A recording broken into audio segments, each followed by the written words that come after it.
第二章，透視煩惱嘅根源。第11課，既已破碎，不如放下。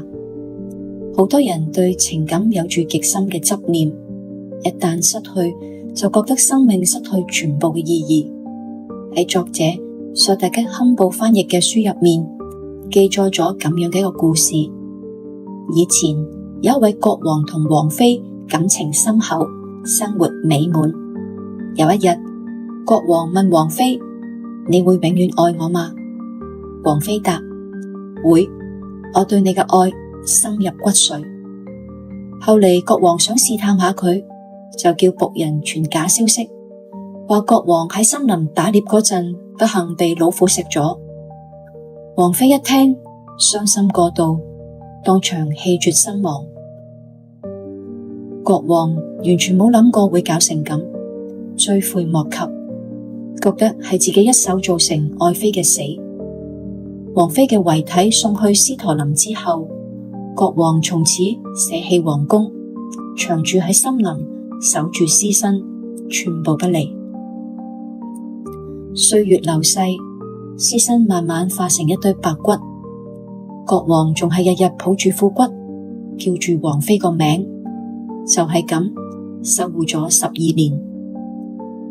後嚟有一位智者為咗點化佢，故意當住佢面前將一個瓦罐抌碎喺地，然後執起啲碎片捧喺手度，哀傷咁喊：我個瓦罐啊，你點解碎咗㗎？國王見到咁就話：瓦罐都碎咗，你仲抱住啲碎片喊，你都傻㗎。智者答返佢：你仲傻過我，10幾年嚟，你愛嘅人身體組成白骨，你都仲係唔肯放低。國王聽完，成個人呆咗，好似俾雷劈中咗咁，頓然醒悟。或者有人覺得呢個國王嘅行為好荒誕，但喺作者嘅眼中，係同世間好多人對感情嘅執着根本冇分別。曾經有一則報道，有2個人情感破裂之後，其中一方接受唔到，日日叫住對方個名，最終精神失常。醫院用咗好多個方法，都改變唔到佢嘅執念。以前有一位智者曾經感嘆：自迷痴狂徒，嗚呼滿天下。意思係話，可悲啊！痴迷嘅人遍佈世間，好多人睇唔清真相，執着於虛幻嘅人同事，白白增添痛苦，俾自己帶嚟無盡嘅困擾。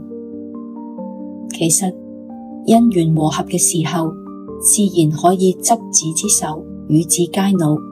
但一旦因緣散滅，就算你幾痛苦，幾咁不甘，好多時都無力回天。